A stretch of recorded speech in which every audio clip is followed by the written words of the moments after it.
Bienvenue dans la chaîne Mathématiques Sciences. Aujourd'hui, je prends à expliquer une nouvelle vidéo.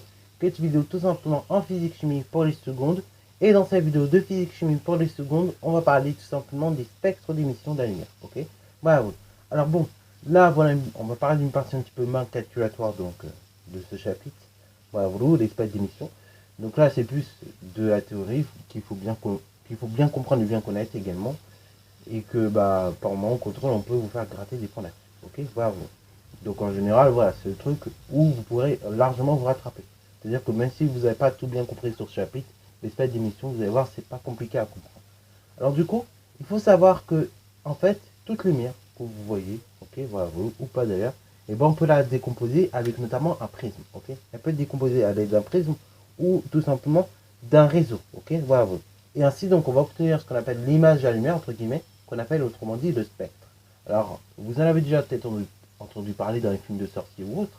Le spectre, bon, c'est pas le spectre, comment dire, le bâton. Non, là ici, c'est le spectre, tout simplement, en fait, l'image de la lumière. Ok, voilà, non pas le spectre, le truc là, le bâton qu'on les sorciers.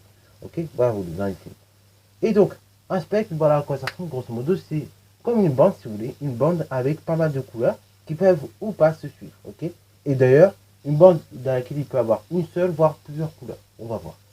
Alors justement, les différentes couleurs, ou bien également on appelle ça des radiations, donc tout simplement sont caractérisées par ce qu'on appelle leur longueur d'onde. Okay, leur longueur d'onde qui sont notées donc lambda, avec l'unité lambda. Et donc lambda, c'est une lettre grecque. Et donc elle est exprimée ici donc en nanomètres, ok, pour la longueur d'onde. Ok, donc lambda c'est la longueur d'onde.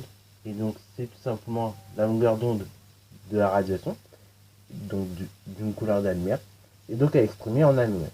Alors bien évidemment, petit rappel, un nanomètre, ça fait 10 exponent moins 9 mètres, ok, voilà, ce qui fait donc en centimètres, 10 exponent moins 7 cm, 10 exponent moins 6 mm, etc., etc.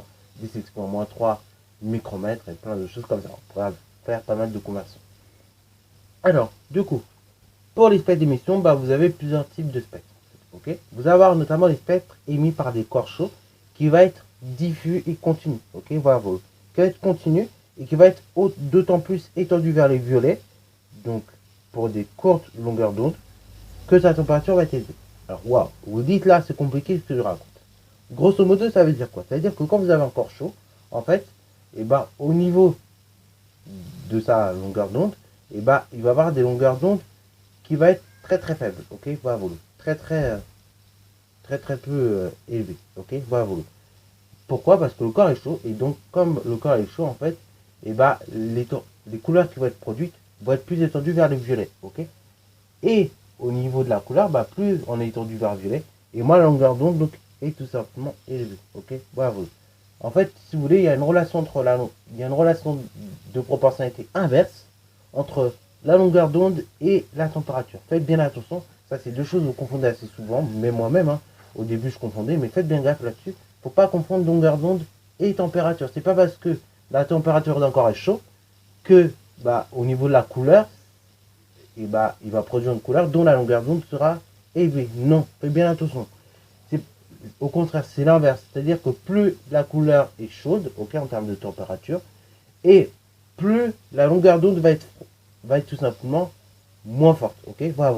Par exemple, le violet, ça correspond à une longueur d'onde de 400 nanomètres. Mais au niveau de la température, ça correspond à une température qui est largement au-dessus de 3000 degrés, ok, voilà, pour vous donner un ordre d'idée. En revanche, à l'inverse, le rouge, donc c'est 800 degrés pour produire du rouge, et au niveau de la longueur d'onde, c'est beaucoup plus élevé, puisque là, on est de l'ordre du 800 nanomètres, ok, bravo. Alors donc là, par exemple, ce que je vous ai montré, là ici, je peux vous le remontrer à nouveau, c'est ce qu'on appelle le spectre, en fait, d'une lampe à incandescence, donc entre 350 et 700 nanomètres, ok, voilà. Mais on peut avoir tout plein d'autres choses, comme le spectre, notamment on peut avoir le spectre également du soleil, ou de plein d'autres corps, ok, voilà. Et justement, dans le cas des corps chauds, vous allez avoir un spectre qui est continu, et qui va être étendu plus vers les violet, d'autant que la température sera réduite, ok. Et donc la longueur d'onde sera plus basse quant à elle. Au niveau des corps, tels que les gaz sous pression, Et bah là, ces corps-là, tels que les gaz sous pression, vont produire ce qu'on appelle des spectres de Rayet, comme là sur l'image.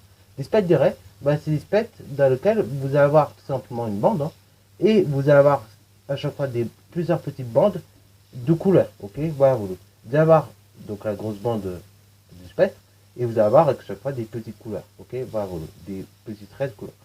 Donc ça, c'est le spectre tout simplement et bah, des gaz sous pression. Ok, voilà.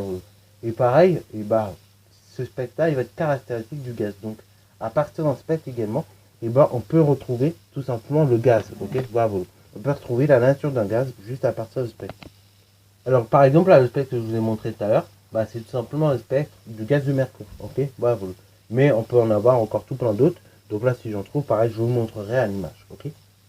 Alors du coup, voilà, comme promis dans d'autres spectres, par exemple, vous avez le spectre d'hydrogène quand il est excité, ou encore le spectre tout simplement et bah, du Na, donc du sodium, lorsqu'il est excité. Ok. Donc là, bah, en fonction du gaz sur lequel vous travaillez, vous n'avez pas forcément le même spectre. Ok. Bah, le spectre va différer, et donc ainsi, bah, les raies ne seront pas situés à la même position. Ok. Bah, donc les raies, encore une fois, c'est les petits traits là que vous voyez sur la grosse ligne, le gros spectre. Ok. Bah, alors, ça, on peut. Donc là, vous avez vu que, grosso modo, au niveau des spectres, ce qui variait, c'est surtout bah, l'apparence. Donc, soit s'il est continu, ou soit bah, s'il est tout simplement, au contraire, divisé en raies. Ok, bah, oui. Mais également, au niveau des spectres, on peut avoir des spectres de lumière monochromatiques et des spectres de lumière polychromatique. Un spectre de lumière tout simplement monochromatique, c'est un spectre de lumière qui est composé d'une seule couleur. Par exemple là, je vais vous en montrer un. Donc là, vous avez un spectre de lumière monochromatique. Donc c'est un spectre qui est composé d'une seule couleur, principalement. Tandis que bah, le spectre de lumière, lorsqu'il est polychromatique, c'est-à-dire qu'il est composé de plusieurs couleurs. Ok, voilà. Par exemple, voilà un spectre comme on a vu tout à l'heure avec la lampe à incandescence. Bah là, ce spectre-là, vous voyez qu'il est composé de plusieurs couleurs. Donc ainsi, et bah, ce spectre-là, il est polychromatique. En fait, pour déterminer si une lumière est polychromatique ou monochromatique, grosso modo, ça va être ça la méthode. C'est-à-dire qu'il faudra regarder au niveau du spectre. Si le spectre est composé d'une seule couleur, c'est monochromatique au niveau de la lumière. Et si le spectre est composé de plusieurs couleurs, on dirait que la lumière est polychromatique. Ok, bravo. Et voilà, c'est la fin de cette vidéo. Donc c'est tout ce qu'il y a à dire sur ce sujet-là. Donc grosso modo, vous voyez qu'il n'y a pas grand-chose à dire. Bravo. Mais néanmoins, bah, il faut tout de même bien comprendre un petit peu comment ça marche. Sur ce, c'est la fin de cette vidéo. J'espère qu'elle t'a plu. Si c'est le cas, n'hésite pas à la liker, commenter et bonne installation en mathématiques et en sciences.